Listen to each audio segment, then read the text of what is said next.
अस्सलाम वालेकुम, आदाब। मैं हूं खलील फरहाद और आप देख रहे हैं प्रोग्राम बादशाह वक्त। आज मुस्लिम ख़वातीन भी मर्दों के शाना बशाना हर काम कर रही है। बड़े बड़े ताकतवर मुल्कों की हुक्मरानी भी कर रही है, जिसमें काबिल मिसाल है हिंदुस्तान की इंदिरा गांधी, पाकिस्तान की बेनज़ीर भुट्टो, बांग्लादेश की खालिदा ज़िया और शेख हसीना, और शायद ऐसी और भी कई मिसाल हों। लेकिन क्या आज से कई 100 सालों पहले ख़वातीन की हुक्मरानी करना क्या इतना आसान था?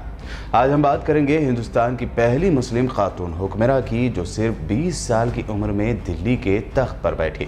जी हाँ, हम बात कर रहे हैं रज़िया सुल्तान की, जो मैदान जंग में मर्दों की तरह लड़ती, साजिशों को ख़त्म करना और हुकूमत की मर्दों से बेहतर बागडोर संभालना उसे बखूबी आता था। लेकिन उसे तख्त से उतारने के लिए सिर्फ अहम वजह ये थी कि वो एक औरत थी।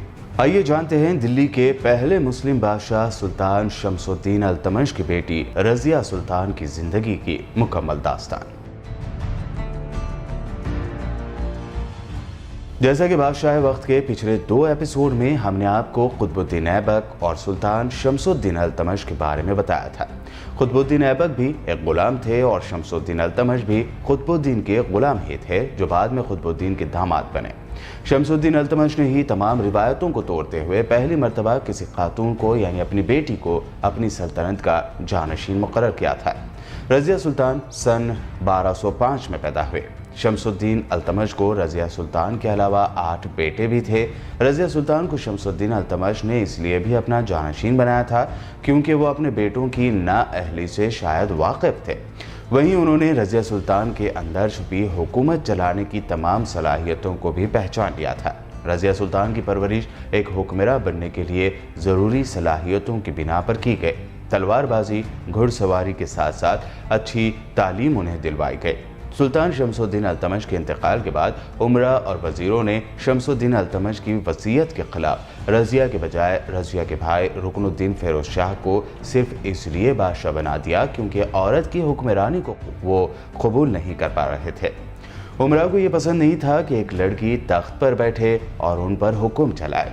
चुनांचे रुकनुद्दीन फ़िरोज़ शाह को तख्त पर बिठा दिया गया। फ़िरोज़ शाह ने तख्त नशीन होते ही सल्तनत के कामों पर तवज्जो देने के बजाय शहाबुद्दीन गौरी, कुतुबुद्दीन ऐबक और अपने वालिद शमसुद्दीन अल्तमश की बेपनाह अंदाज़ा दौलत को गाने वालों, नाचने वालों, मस्करों यानी जोकरों, बाजारी औरतों और शराब नोशी पर खर्च करना शुरू कर दिया। कहते हैं कि हुकूमत की बागडोर फ़िरोज़ शाह की वालिदा शाह तुर्कान के हाथ आ गई। उसने जब देखा कि उसका बेटा ऐशो इशरत में पढ़कर हुकूमत से बेपरवाह हो चुका है, तो उसने अल्तमश के निकाह में आई हुई आला ख़ानदान की औरतों को निहायती ज़िल्लत और रुसवाई से कत्ल कर डाला। हरम की दूसरी ख़वातीन को भी निहायती ज़लील किया। उनको निहायती बदहाल और मुफलिसी में ज़िंदगी गुजारना पड़ी। यही नहीं बल्कि उसने अल्तमश के सबसे छोटे बेटे कुतुबुद्दीन को भी कत्ल कर डाला। इन हालात में उमरा और वज़ीरों के दिलों में फ़िरोज़ शाह से नफ़रत भर गई और उन्हें समझ भी आ गया कि आखिर क्यों शमसुद्दीन अल्तमश ने अपने बेटों के बजाय अपनी बेटी रज़िया सुल्तान को अपना जानशीन मुकर्रर किया था। इसके बाद उमरा और वज़रा ने एक होकर फ़िरोज़ शाह के ख़िलाफ़ बगावत करके उसे तख्त से उतार दिया और रज़िया को तख्त नशीन कराया दिया। जिस वक्त रज़िया ने दिल्ली का तख्त संभाला, उस वक्त उनकी उम्र करीब 20 बरस ही थी। रज़िया में वो सब खूबियाँ पाई जाती थीं जो किसी हुक्मरान के लिए ज़रूरी समझी जाती हैं। सिर्फ एक कमी थी, वो ये कि रज़िया मर्द नहीं थी। लेकिन रज़िया में एक हुक्मरान मर्द की तमाम सलाहियतें मौजूद थी। वो बहादुर थी, दूर अंदेश, ज़हीन व हसीन होने के साथ साथ सल्तनत चलाने के हुनर से भी वो बखूबी वाकिफ़ थे। सन 1236 यानी 1236 में तख्त नशीन होते ही रज़िया सुल्तान ने पर्दे को मुकम्मल तर्क कर दिया, यानी पर्दा करना छोड़ दिया, मुकम्मल मर्दाना लिबास पहनना शुरू कर दिया। वो आम और ख़ास दरबार लगाती, वालिद के कायदे व कानून के मुताबिक हुकूमत चलाती रहीं। रज़िया के हुकूमत संभालते ही चंद बड़े और ताकतवर सरदारों ने बगावत की। रज़िया ने निहायत जुर्रत और दानिशमंदी से बाकी सरदारों को शिकस्त दी और बेशतर को इबरतनाक सजाएं भी थी। रज़िया सुल्तान मर्दाना लिबास पहनकर तख्त पर बैठा करती। यही नहीं बल्कि वो बज़ात खुद जंगों में शरीक होकर मर्दों की तरह लड़ती थीं, जिसको देखकर उसकी फ़ौज के हौसले भी बुलंद हो जाते थे। अपने दौरे हुकूमत में उसने बेशुमार दानिशमंदाना फैसले किए, अवामी बहबूद के कई मंसूबे शुरू किए और दरबारी साजिशों का ऐसी जहानत से मुकाबला किया कि वह आवाम की पसंदीदा हुक्मरान बन गई। सब कुछ ठीक चल रहा था, लेकिन रज़िया सुल्तान की ज़िंदगी में एंट्री हुई उस शख्स की जिसने रज़िया सुल्तान की ज़िंदगी तो पलट ही दी, बल्कि कहीं न कहीं दिल्ली का तख्त भी रज़िया सुल्तान के हाथों से इसी शख्स की वजह से चला गया। वो शख्स था याकूत नामी एक हबशी। रज़िया सुल्तान कम उम्र होने के अलावा बहुत हसीन भी थी। उन्हें दूसरी रियासतों के कई हुक्मरानों के रिश्ते थे। ऐसे में रज़िया की नज़र उल्फत हबशी गुलाम जमालुद्दीन उर्फ याकूत पर पड़ी। याकूत अल्तमश के ज़माने से ही रज़िया की हिफाजत पर तैनात था। रज़िया ने सल्तनत संभालने के बाद याकूत को ऊंचे ओहदे देना शुरू कर दिए। उसने याकूत को अपना एडवाइज़र बना लिया। कहते हैं कि जल्द ही दिल्ली के हर खास व आम की ज़बान पर रज़िया सुल्तान और याकूत के नज़दीकियों के चर्चे आम होने लगे। इन अफवाहों पर रज़िया ने कोई ध्यान नहीं दिया। रज़िया के करीबी उमरा भी याकूत के साथ नज़दीकियों को बर्दाश्त नहीं कर पाए थे। मौरखीन के मुताबिक रज़िया के ज़वाल की वजह इस गुलाम पर हद से बढ़ी हुई इनायतें थीं, जिन्होंने दिल्ली के सरदारों और उमरा को इससे बज़्ज़न कर दिया और अवाम में भी रज़िया की इमेज खराब कर दी। याकूत को दिए गए पावर की बदौलत वो कई मामलात में दखल अंदाजी करने लगा। इस दौरान बठिंडा के हाकिम मलिक अल्तोनिया और लाहौर के हाकिम मलिक एजाजुद्दीन ने याकूत की बेजा दखल अंदाजियों से तंग आकर बगावत का ऐलान कर दिया और फिर रज़िया मलिक अल्तोनिया की बगावत को कुचलने के लिए याकूत के साथ जंग के लिए निकल पड़ी। लेकिन रास्ते में ही उसी के उमरा ने रज़िया पर हमला कर दिया। उनके दिलों में याकूत को लेकर जो नफरत थी वो निकाली और याकूत को वहीं हलाक कर डाला। एक तरफ रज़िया अपनी सल्तनत को छोड़कर मैदान जंग में थी, तो दूसरी जानिब दिल्ली के उमरा और वज़रा ने रज़िया सुल्तान के दूसरे भाई नासिरुद्दीन महमूद को दिल्ली के तख्त पर बिठा दिया। अब रज़िया सुल्तान के पास याकूत नहीं रहा था और ना ही थी दिल्ली की सल्तनत। मलिक अल्तोनिया का शिकार करने जा रही रज़िया सुल्तान खुद ही शिकार हो गए। याकूत मारा गया और वो गिरफ्तार कर ली गई। मलिक अल्तोनिया की कैद में मौजूद रज़िया को इस बात का शिद्दत से एहसास था कि दिल्ली का तख्त हासिल करने के लिए उसे मजबूत सहारे की ज़रूरत है। इसीलिए रज़िया ने भटिंडा के हाकिम या गवर्नर मलिक अल्तोनिया से शादी कर ली। कुछ लोग कहते हैं कि रज़िया ने मलिक अल्तोनिया से इसलिए शादी कर ली क्योंकि उसे कैद में ही मौत आ जाने का डर था, जबकि हिस्टोरियन मानते हैं कि रज़िया ने मलिक अल्तोनिया से शादी सिर्फ और सिर्फ दिल्ली का तख्त दोबारा हासिल करने के लिए की।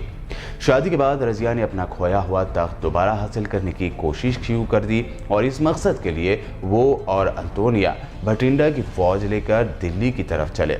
इस अरसे में रज़िया का भाई मुइज़ुद्दीन तख्त पर बैठ चुका था। इस जंग में रज़िया को शिकस्त हुई और वो वापस भटिंडा आ गए। रज़िया सुल्तान ने हिम्मत नहीं हारी। उसने फिर एक मरतबा फौज जमा की। उनके मुकाबले में फिर एजाजुद्दीन बलबन लश्कर लेकर सामने आए। फिर घमासान की लड़ाई हुई, लेकिन इस मरतबा भी रज़िया और अल्तोनिया को शिकस्त हुई। दोनों को फरार होना पड़ा। जंग में शिकस्त के बाद रज़िया और अल्तोनिया काफ़ी घंटों तक घोड़े सरपट दौड़ाते रहे। वो कत्ल का इलाका था। दोनों इंतहाई थक हार चुके थे और जख्मी भी थे। दोनों ने आराम की खातिर एक दरख्त के नीचे घोड़े रोके, वहीं सुस्ताने के लिए बैठे। भूख से बुरा हाल हो रहा था। वहां से गुजरने वाले एक जाट ने उन्हें खाने का कुछ सामान दिया। चंद घंटे बाद 14 अक्टूबर 1240 यानी 1240 को इसी दरख्त के नीचे से 2 लाशें मिली, रज़िया सुल्तान और मलिक अल्तोनिया की। इन दोनों की मौत के बारे में ये भी कहा जाता है कि पीछा करते हुए फौजें वहां पहुंच गई थी और दूसरा ख्याल ये है जिस जाट शख्स ने खाने का सामान दिया था वो एक लुटेरा था।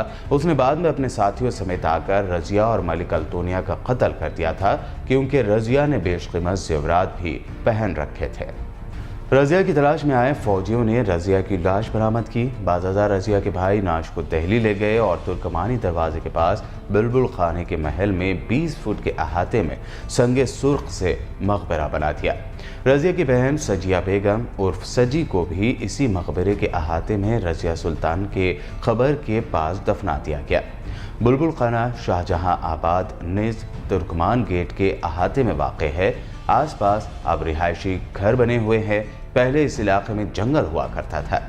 रजी सजी के दरगाह के नाम से ये मकबरा अब भी दिल्ली में निहायत ख़राब व खस्ता हालत में मौजूद है।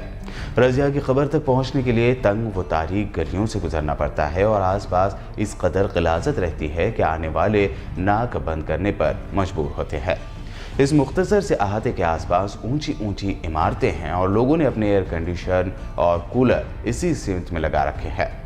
تاریخ میں دلچسپی رکھنے والے اکا دکا لوگ ادھر آ جاتے ہیں اور یہاں کی بدحالی دیکھ کر دنگ رہ جاتے ہیں۔ جس وقت رضیہ سلطان کی موت ہوئی اس وقت مشکل سے اس کی عمر یعنی 25 سال رہی ہوگی۔ ایک زبردست خاتون حکمراں کی عبرتناک موت تاریخ کا حصہ بن گئے۔ رضیہ سلطان کے مقبرے کے پاس کا سناٹا، ویرانی، اداسی اور وحشت دیکھنے والوں کے لیے سبق ہے کہ اقتدار کسی کا نہیں رہتا، موت ہر شخص کو آئے گی اور کوئی چاہے کتنا ہی عظیم کیوں نہ ہو وقت کی دھول میں مٹ جائے گا۔ بادشاہ وقت میں یہ تھی دلی کی مسلم خاتون حکمراں رضیہ سلطان کی زندگی کی مکمل داستان۔ ہمارے چینل کو سبسکرائب ضرور کریں، دیکھتے رہیے BBN چینل۔